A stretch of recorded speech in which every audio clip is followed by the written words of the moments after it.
فاذكروني أذكركم واشكروا لي ولا تكفرون. الحمد لله رب العالمين والعاقبة للمتقين والصلاة والسلام على أشرف الأنبياء والمرسلين وعلى آله وأصحابه أجمعين أما بعد সম্মানিত দর্শকবৃন্দ, Bangladesh Islamic centre মিলানুর official চ্যানেলে আপনাদেরকে স্বাগত জানাচ্ছি। গতবারের মতো আমরা আসুন দিনকে জানি সিরিজের দ্বিতীয় পর্বে শুরু করতে যাচ্ছি। এই পর্বটা আগের পর্বের যে আলোচনাটুকু করা হয়েছিল তারই ধারাবাহিকতা মাত্র।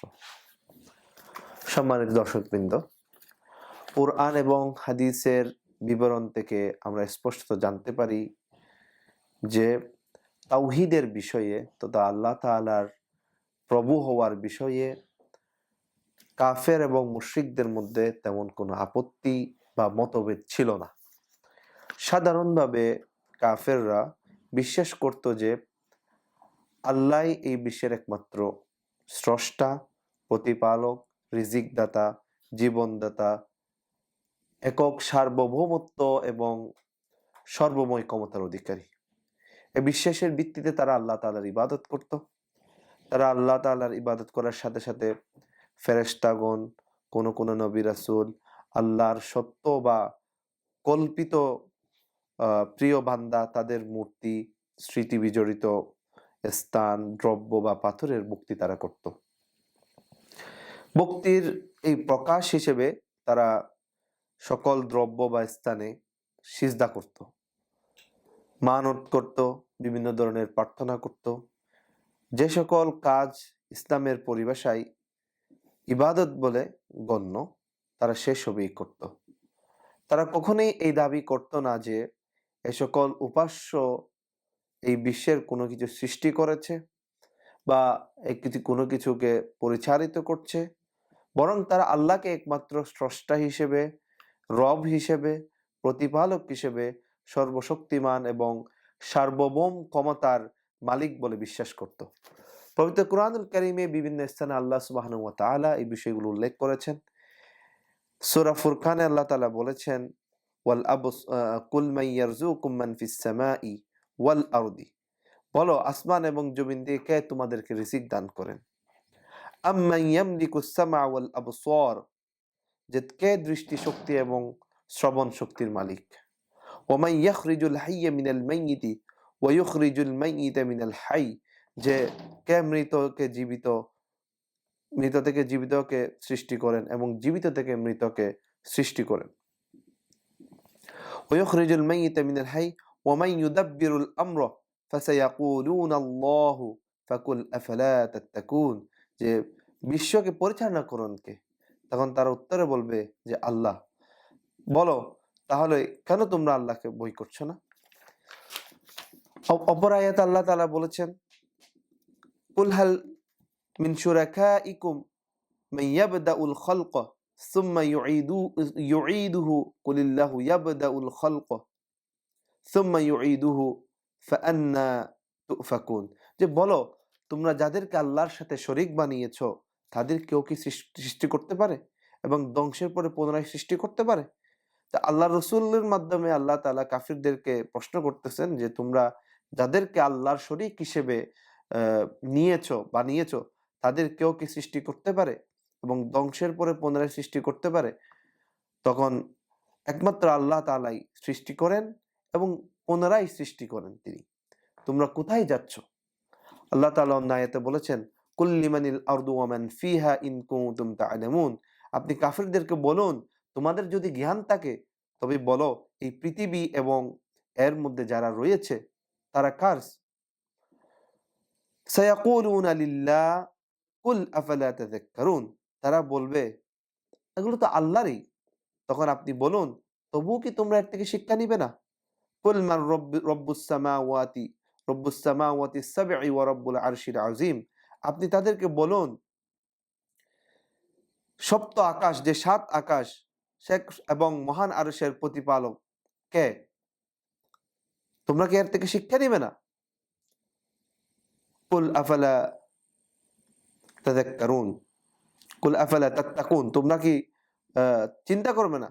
কুল মান ইয়াবদি কুল মাই কুল কুল মান বিয়াদিহি মালাকুতু কুল্লি শাইইন ওয়া হুয়া ইউজিরু ওয়া লা ইউজারু আলাইহি ইন কুনতুম তা'লামুন, যে তোমরা যদি জানো তবে বলো সকল কিছুর সার্বভৌমত্ব এবং কর্তৃত্ব কার হাতে। সায়াকুলুনা লিল্লাহ কুল ফাআন্না তুসহারুন, তখন তারা বলবে যে আল্লাহ। তাহলে আপনি তাদেরকে বলুন, তাহলে তোমরা কেমন করে বিভ্রান্ত হচ্ছ? এভাবে আমরা দেখছি যে কাফেররা মহান আল্লাহ রাব্বুল আলামিনকে মহাবিশ্বের একমাত্র স্রষ্টা, প্রতিপালক, সকল ক্ষমতা, রাজত্ব এবং সার্বভৌমত্বের অধিকারী এবং সর্বশক্তিমান বলে বিশ্বাস করত। এ বিষয়ে আল্লাহ তাআলা আরো বলেছেন কুরআনুল কারীমে, ওয়ালা ইন সাআলতাহুম মান খালাকাস সামাওয়াতি ওয়াল আরদা ওয়া সাখখারাশ শামসা ওয়াল কমারা লায়াকুলুন্নাল্লাহু ফাআন্না ইউফাকুন। তুমি যদি তাদেরকে প্রশ্ন করো, আপনি যদি তাদেরকে প্রশ্ন করেন কে এই আকাশ এবং পৃথিবী সৃষ্টি করেছেন, সূর্য এবং চন্দ্রকে নিয়ন্ত্রণ করছেন, তখন তারা বলবে আল্লাহ, আল্লাহই একমাত্র নিয়ন্ত্রণ করছে। ফাআন্না ইউফাকুন, তাহলে তোমরা কোথায় যাচ্ছ? আল্লাহু ইয়াবসুতুর রিজকা লিমান ইয়াশাউ মিন ইবাদিহি ওয়া ইয়াকদিরু লাহু ইন্নাল্লাহা বিকুল্লি শাইইন আলিম, যে আল্লাহ তার বান্দাদের মধ্যে যার জন্য ইচ্ছা তার রিজিক বাড়িয়ে দেন এবং যার জন্য ইচ্ছা রিজিক সীমিত করে দেন। নিশ্চয় আল্লাহ সুবহানাহু ওয়া তাআলা সর্ববিষয়ে মহাজ্ঞানী। ওয়ালা ইন সাআলতাহুম মান নাযালা মিনাস সামাই, আর আপনি যদি তাদের প্রশ্ন করেন মান নাযালা মিনাস সামাই, কে আকাশ থেকে পানি বর্ষণ করেন, ফাআহইয়া বিহিল আরদ, এর দ্বারা জমিনকে জীবিত করেন, মিন বাদি মাউতিহা, যেটা আগে মৃত ছিল, মৃত ভূমিকে সঞ্জীবিত করে। লায়াকুলুনাল্লাহ, তারা বলবে, তারা অবশ্যই বলবে যে আল্লাহ তাআলাই করেন। কুল, আপনি তাদেরকে বলুন, তাদেরকে জিজ্ঞাসা করুন, কুলিল হামদুলিল্লাহি বাল আকসারুহুম লা ইয়াকিলুন, যে আপনি তাদেরকে বলুন সমস্ত প্রশংসা আল্লাহ তাআলার, কিন্তু তাদের অধিকাংশই তা অনুধাবন করে না। আল্লাহ তাআলা আরেক আয়াতে বলেছেন, ওয়ালা ইন সাআলতাহুম, তাদেরকে আপনি প্রশ্ন করুন, মান খালাকাস সামাওয়াতি ওয়াল আরদ, কে আকাশ এবং জমি সৃষ্টি করেছেন, লা ইয়াকুলুনাল্লাহ, তারা বলবে আল্লাহ, আল্লাহ অবশ্যই আল্লাহ তাআলাই সৃষ্টি করেছেন। কুলিল হামদুলিল্লাহি বাল আকসারুহুম লা ইয়ালামুন, কিন্তু তাদের সমস্ত প্রশংসা আল্লাহর জন্য, কিন্তু তাদের অধিকাংশই তা জানে না। আল্লাহ রাব্বুল আলামিন আরো বলেছেন, ওয়ালা ইন সাআলতাহুম মান খালাকাস সামাওয়াতি ওয়াল আরদা লা ইয়াকুলুনাল্লাহ লা ইয়াকুলুন্না খালাকাহুন্নাল আজিজুল আলিম, যে যদি তাদেরকে জিজ্ঞেস করা হয় কে আকাশমণ্ডলী এবং পৃথিবী সৃষ্টি করেছেন, তারা অবশ্যই বলবে এগুলো তো আল্লাহ তাআলাই সৃষ্টি করেছেন, যিনি মহাপরাক্রমশালী এবং সর্বজ্ঞ। অন্যত্র আল্লাহ তাআলা বলেছেন, ওয়ালা ইন সাআলতাহুম মান খালাকাহুম লা ইয়াকুলুন্নাল্লাহু ফাআন্না ইউফাকুন, যদি তাদেরকে জিজ্ঞাসা করেন আপনি কে তাদেরকে সৃষ্টি করেছে, তারা অবশ্যই বলবে যে আল্লাহ তাআলা আমাদেরকে সৃষ্টি করেছেন। তাহলে তোমরা কোথায় যাচ্ছ? এ সকল আয়াত থেকে আমরা জানতে পেরেছি যে কাফেররা এক বাক্যে কথা স্বীকার করত যে আল্লাহ তাআলাই হচ্ছেন বিশ্বের সকল কিছুর একমাত্র স্রষ্টা, পরিচালক, প্রতিপালক, রিজিকদাতা, বৃষ্টিদাতা, ফসলদাতা এবং সকল ক্ষমতার মালিক, সর্বশক্তিমান। তার উপর কেউ আশ্রয়দাতা নেই। মানুষের সকল শক্তি তার নিয়ন্ত্রণে। কোনো অনিষ্ট চাইলে কেউ তা দূর করতে পারে না এবং তিনি কল্যাণ চাইলে কেউ তা রোধ করতে পারে না। রাসূল করিম সাল্লাল্লাহু আলাইহি ওয়াসাল্লামের বিরোধিতা করা সত্ত্বেও তারা এই কথাগুলো স্পষ্টত বিশ্বাস করত, অকপটে স্বীকার করত। তারা এভাবে আল্লাহ তাআলার রুবুবিয়তের সুস্পষ্ট ঘোষণা দিলেও অস্পষ্ট একটি ধারণা তাদের মধ্যে ছিল যে আমাদের উপাস্যগণ তারা যে সমস্ত মূর্তির পূজা করত, যে সমস্ত গাছের পূজা করত, যে সমস্ত পাথরের পূজা করত, তারা আল্লাহ তাআলার ইচ্ছার বাইরে কিছু করতে সক্ষম না হলেও আল্লাহ চূড়ান্ত ফয়সালা দিলে তা পরিবর্তনের ক্ষমতা না রাখলেও সাধারণভাবে কিছু অলৌকিক ভাবে নিষ্ঠ অনিষ্টের ক্ষমতা তাদের রয়েছে বলে তারা বিশ্বাস করত, যা আল্লাহ তাআলা তাদেরকে দিয়েছেন। নাউজুবিল্লাহি মিন যালিক। এখন আল্লাহ তাআলার যে সত্তা এবং গুণাবলী সেটা গায়েবী এক বিষয়। মানুষ যুক্তি এবং বুদ্ধি দিয়ে আল্লাহ তাআলার অস্তিত্বের বাস্তবতা অনুধাবন করতে পারে, কিন্তু যুক্তি এবং বুদ্ধি দিয়ে খুঁটিনাটি বিষয়ে চূড়ান্ত সিদ্ধান্ত নিতে পারে না। প্রাচীন কাল থেকেই মানুষ এ বিষয়ে দর্শন, যুক্তি এবং মানবীয় পছন্দ অপছন্দের উপর নির্ভর করে বিভিন্ন ধরনের বিভ্রান্তির উপর নিপতিত হয়েছে। কোরআনুল কারিমে কাফিরদের এরূপ কিছু বিভ্রান্তির কথা উল্লেখ রয়েছে। মক্কার কাফিররা আল্লাহ তাআলাকে স্রষ্টা এবং প্রতিপালক হিসেবে বিশ্বাস করলেও তাকে রহমান বা করুণাময়ী বলে বিশ্বাস করত বা এই নামে ডাকতে তারা অস্বীকার করত। এ বিষয়ে আল্লাহ তাআলা বলেন, ওয়াইযা কিলা লাহুম উসজুদু লিররহমানি ক্বালু ওয়ামার রহমান আনাসজুদু লিমা তা'মুরুনা ওয়াজাদাহুম নুফুরা। যে যখন তাদেরকে বলা হয় রহমানের প্রতি তোমরা সাজদা দাও, তখন তারা বলে রহমান আবার কি? তুমি কাউকে বললে কি আমরা তাকে সিজদা করব? এতে তাদের দ্বিমুখতাই বৃদ্ধি পায়। এই বিভ্রান্তি থেকে বাঁচার একমাত্র উপায় হচ্ছে কোরআন এবং হাদিস। কোরআন হচ্ছে আল্লাহ তাআলার পক্ষ থেকে আসা ওহী এবং আমাদের জন্য সুস্পষ্ট গাইডলাইন। এই কোরআনের ব্যাখ্যা হচ্ছে সহিহ হাদিস, যেগুলোর উপর ভিত্তি করে আমরা কোরআনকে বুঝতে পারি। আল্লাহ তাআলা পবিত্র কোরআনে বলেছেন, ওয়ালিল্লাহিল আসমাউল হুসনা ফাদউহু বিহা ওয়াজারুল লাযিনা ইয়ালহিদুনা ফি আসমাইহি সাইয়ুজজাউনা মা কানু ইয়ামালুন। আমার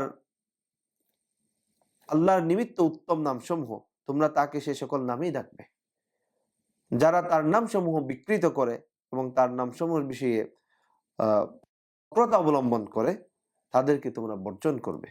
শীঘ্রই তাদেরকে তাদের কর্মের প্রতিফল প্রদান করা হবে। আমরা এই আয়াত থেকে যে শিক্ষাটা নিব সেটা হচ্ছে আল্লাহ তাআলার নামের যে গুণাবলীগুলো আছে, আসমা ও সিফাত, এগুলো আমরা অবিকলভাবে অর্থই নিব। আল্লাহ তাআলা রিজিক দাতা, আল্লাহ তাআলা আমাদের স্রষ্টা, সকল কিছুর মালিক। এই বিষয়গুলোতে আমরা দ্ব্যর্থহীনভাবে বিশ্বাস করব। এগুলোর কোনো রকমের ব্যাখ্যা বিশ্লেষণ করতে যাব না। এটাই আমাদের ইমানের অন্যতম দাবি। ইমানের প্রকারভেদ সম্পর্কে একটু আলোচনা করার চেষ্টা করি। সেটা হচ্ছে আমাদের সকল কাজ এক পর্যায়ের নয়, এক ধরনের নয়। কিছু কাজ আছে সাধারণভাবে মানুষ ইবাদত হিসেবে করে। যে সত্তার এরূপ অলৌকিক ক্ষমতা এবং আধিপত্য আছে তাকেই তা প্রদান করেন। সকল সমাজের সকল ভাষার সকল মানুষ এটা জানেন। অর্চনা বলেন, কুরবানি বলেন, মানত বলেন, প্রার্থনা বলেন, এই জাতীয় যত কর্ম আছে, পাশাপাশি কিছু কাজ আছে যা মানুষ ইবাদত হিসেবে করে, আবার জাগতিকভাবেও করে, যেমন প্রশংসা করা, ভয় করা, আনুগত্য করা ইত্যাদি। এগুলো মানুষ হিসেবে জাগতিকভাবে অন্য মানুষের জন্যও করে, আবার মাবুদ বা আল্লাহ তাআলার জন্য করে। যেমন আমরা কখনো আমাদের আশেপাশের বা নেতার যে কোনো কারো প্রশংসা করি, একইভাবে আমরা যখন সালাত শুরু করি, যদি কোনো ইবাদত শুরু করি, প্রথমে আমরা বলি আলহামদুলিল্লাহি রাব্বিল আলামিন, সকল প্রশংসা আল্লাহর জন্য, সুবহানাল্লাহ, এই ধরনের বাক্যগুলোর মাধ্যমে আল্লাহ তাআলার প্রশংসা করি। একইভাবে আমরা মানুষের প্রশংসাও করি। ইসলামের দৃষ্টিতে প্রথম প্রকারের যে কাজ আল্লাহ ছাড়া অন্য কারোর জন্য করা, তা শিরিক। অর্থাৎ যে কোনো ধরনের ইবাদত, সিজদা, দোয়া, এই সমস্ত কাজ শুধু আল্লাহ তাআলার জন্য খাস। এগুলো যদি অন্য কারোর জন্য করি, তখন সেটা শিরকে রূপান্তর হবে। আল্লাহ ছাড়া অন্য কারোর জন্য মানত করা, উৎসর্গ করা, জবাই করা, এটা করলে সরাসরি শিরিকের অন্তর্ভুক্ত হবে। এগুলি কেউ আল্লাহ ছাড়া অন্য কারোর জন্য যদি করে, সেক্ষেত্রে শিরিক হবে। এবং কারো ভিতর যদি ঈশ্বরত্ব বা ঐশ্বরিক ক্ষমতা, চূড়ান্ত আধিপত্য, অলৌকিক কিছু আছে, এমন কিছু আমরা কল্পনা করি, তাহলে এটাও শিরিক হতে পারে। এই জন্য এই ধরনের কাজ থেকে আমাদের বিরত থাকতে হবে। তবে হ্যাঁ, আল্লাহ তাআলা হয়তো তার কিছু কিছু বান্দাকে তাদের ইবাদত, তাদের আল্লাহ তাআলার ইবাদতের মাধ্যমে আল্লাহ তাআলার নিকটবর্তী হওয়ার কারণে কিছু কিছু বান্দাকে আল্লাহ তাআলা এমন ভাবে তাদেরকে ক্ষমতা দেন, যা তারা শরীয়তের গণ্ডির মধ্য থেকেই তারা ব্যবহার করেন। যখনই দেখবেন কেউ শরীয়ত বিরোধী কোনো কাজে লিপ্ত হয়েছে, তখন আমাদেরকে ধরতে হবে সে হয়তো সে শয়তান, এবং তার মধ্যে যেহেতু শরীয়ত লঙ্ঘিত হয়েছে, সে আর কোনোভাবেই আমাদের অলি আউলিয়া বা এই ধরনের কিছু হতে পারে না। এবার আসি আমরা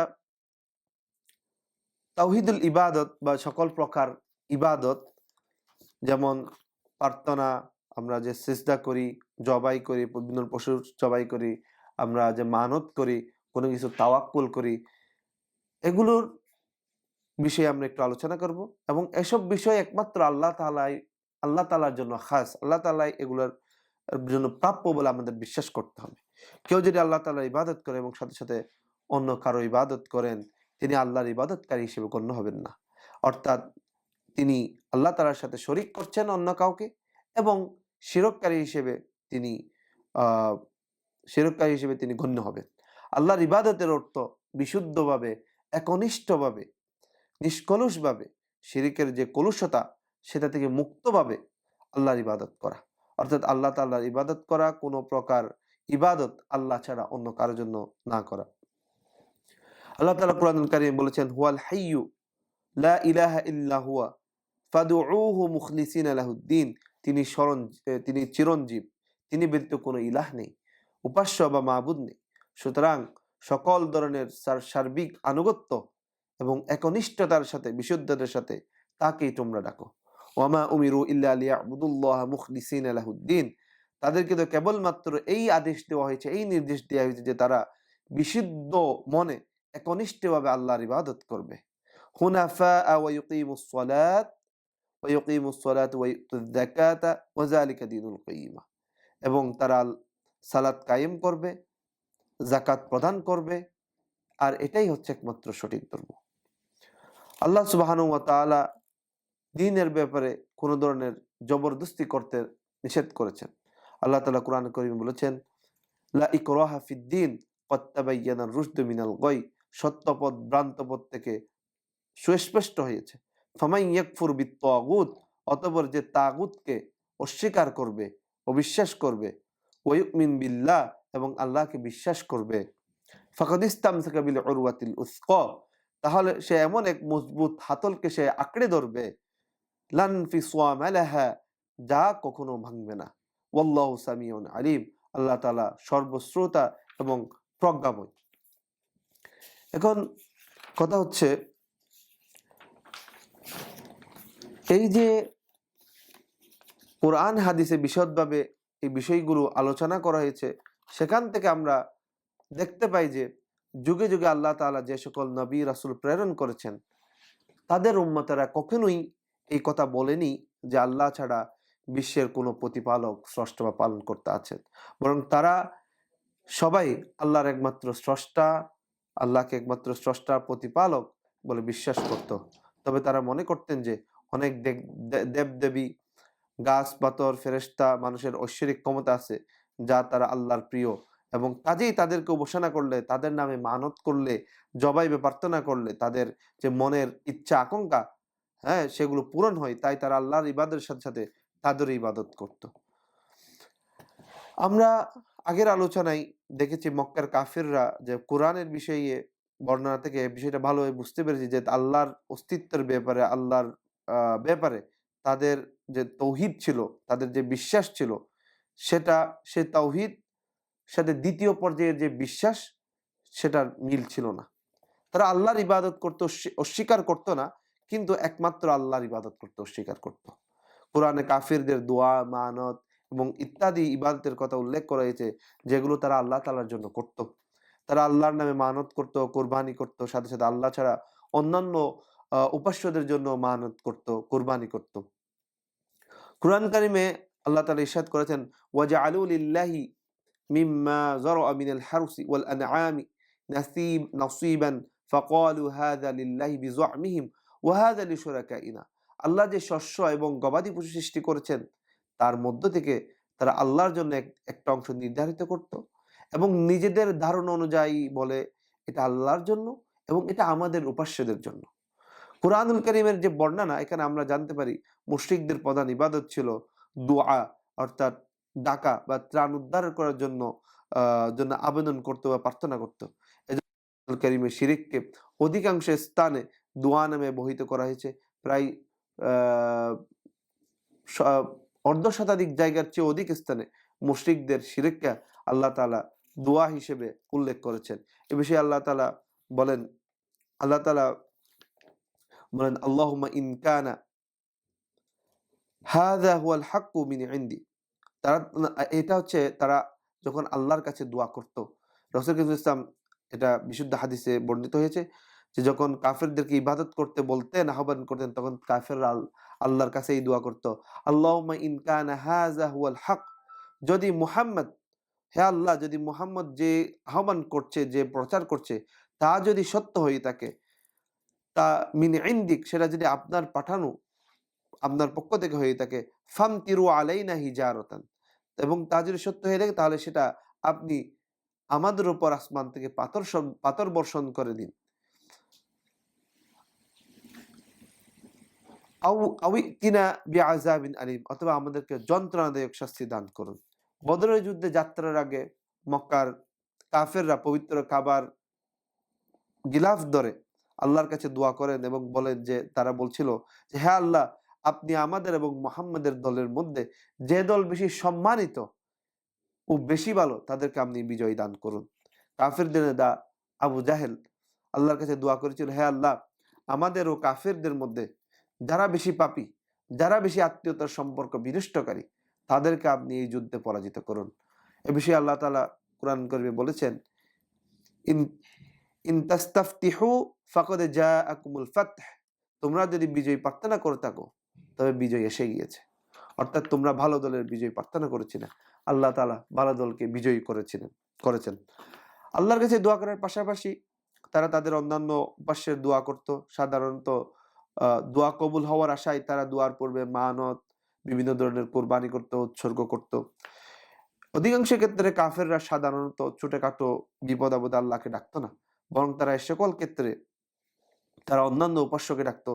তারা তাদের কাছে সাহায্য প্রার্থনা করত। কঠিন বিপদে পড়লে তারা আল্লাহকে ডাকতো।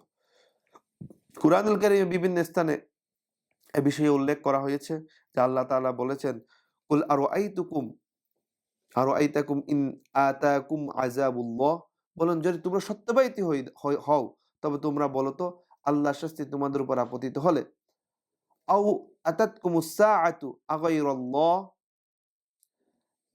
অথবা তোমাদের নিকট কিয়ামত উপস্থিত হলে, তাদউনা ইন কুনতুম সাদিকিন, তখন বরং তোমরা শুধু তাকেই ডাকবে? তখন তোমরা কি আল্লাহ ব্যতীত অন্য কাউকে ডাকবে? বরং তোমরা তাকেই ডাকবে। বাল ইয়াহু তাদউনা, বরং তোমরা শুধু তাকেই ডাকবে। তাদউনা ফায়াকশিফু মা তাদউনা ইলাইহি ইন শাআ ওয়া তানসাউনা মা তুশরিকুন, তোমরা শুধু তাকেই ডাকবে, তিনি ইচ্ছা করলে যে বিপদের জন্য তাকে ডাকবে, তোমাদের সেই বিপদ তিনি দূর করবেন, এবং যাদেরকে তোমরা শরীক করতে তাদেরকে তোমরা ভুলে যাবে। ফাইযা রাকিবু ফিল ফুলকি দাউল্লাহ মুখলিসিনা লাহুদ্দিন ফালাম্মা নাজ্জাহুম ইলাল বাররি ইযা হুম ইউশরিকুন, তারা যখন নৌযানে আরোহণ করত তখন তারা বিশুদ্ধ চিত্তে একনিষ্ঠভাবে আল্লাহকে ডাকত। অতঃপর তিনি যখন তাদেরকে তীরে বিড়িয়ে দিতেন, তাদেরকে উদ্ধার করতেন, তখন তারা শিরকে লিপ্ত হতো। অন্যত্র আল্লাহ তাআলা বলেছেন, ওয়াইযা ওয়াশিয়াহুম মাউজুন কাযুল্লি দাউল্লাহ মুখলিসিনা লাহুদ্দিন ফালাম্মা নাজ্জাহুম ইলাল বাররি ফামিনহুম মুক্তাসিদুম ওয়ামা ইয়াজহাদু বিআয়াতিনা ইল্লা কুল্লু খাত্তারিন কুফুর। যখন তারা তরঙ্গ তাদেরকে আচ্ছন্ন করে ফেলতো, মেঘের মতো তারা আল্লাহকে ডাকতো, আল্লাহর অনুগত্যে তারা বিশুদ্ধভাবে আল্লাহর অনুগত্য করত। কিন্তু যখন আল্লাহ তাআলা তাদেরকে উদ্ধার করে দিতেন, তাদেরকে স্থলে পৌঁছিয়ে দিতেন, তখন তাদের কেউ কেউ সরল পথে থাকতো, অধিকাংশই বিশ্বাসঘাতকতা করত। অকৃতজ্ঞ ব্যক্তি আল্লাহ তাআলার নির্দেশনাবলীকে অস্বীকার করে। সুতরাং এ সমস্ত আলোচনা থেকে আমরা জানতে পারি তাদের সাথে আমাদের যে পার্থক্যটুকু, সেটা হচ্ছে তারা আল্লাহ তাআলার আমাদের মতো আল্লাহ তাআলার বিশ্বাসে বিশ্বাস করত, আল্লাহ তাআলার একত্ববাদে তারা আল্লাহ তাআলাকে একক রব হিসেবে মানত, তবে তারা মনে করত যে পাশাপাশি তাদের যে মূর্তি, তাদের যে তাদের পাথর, যে সমস্ত যে তারা উপাসনা করত, তারাও কিছু কিছু ক্ষমতার মালিক, তারাও কিছু কিছু করার ক্ষমতা রাখতো, এটা তারা মনে করত। এখন এছাড়া তাদের আরেকটা আপত্তি ছিল, সেটা হচ্ছে রাসূল করিম সাল্লাল্লাহু আলাইহি ওয়াসাল্লামকে শেষ নবী হিসেবে গ্রহণ করার ব্যাপারে, রাসূলের রিসালাতের স্বীকৃতি দান করার ব্যাপারে। অতএব আমাদেরকে এ বিষয়ে সতর্ক হতে হবে। বিশেষ করে রাসূল ইসলামের রিসালাতকে আমরা আঁকড়ে ধরেছি, এই ক্ষেত্রে আমাদের কোনো ধরনের কোনো সমস্যা নেই। কিন্তু আমরা যদি আমাদের কর্মে যদি এবং অন্যান্য কাজে যদি আল্লাহ সুবহানাহু ওয়া তাআলার প্রতি বিশ্বাস এবং যে আনুগত্য, সেটার ক্ষেত্রে যদি কোনো ধরনের সততা আমরা দেখাই, তাহলে আমরাও শিরকে নিপীড়িত হইতে পারি এবং আমাদের ঈমান আমাদেরকে এক্ষেত্রে আমরাও শিরকে নিবৃত্ত হতে পারি এবং আমাদের ঈমান নিয়ে প্রশ্ন উঠতে পারে। আল্লাহ তাআলা আমাদের সবাইকে আল্লাহ তাআলার যে সত্তা, আল্লাহ তাআলার যে গুণাবলী, আল্লাহ তাআলার যে সার্বভৌমত্ব এবং আল্লাহ তাআলার উপর যে ঈমান, সেটা যথাযথভাবে ধারণ করার তৌফিক দান করুক এবং আমাদের দ্বীনি আমল সমূহ যেন আল্লাহ তাআলা আমাদেরকে যথাযথ করার তৌফিক দান করেন। সুবহানাকা লা ইলমা লানা ইল্লা মা আল্লামতানা ইন্নাকা আনতাল আলিমুল হাকীম। ওয়া আখিরু দাওয়ানা আনিল হামদুলিল্লাহি রাব্বিল আলামিন। আসসালামু আলাইকুম ওয়া রাহমাতুল্লাহ। ওয়া আন্না হাযা সিরাতী মুস্তাকীমান ফাত্তাবিউহু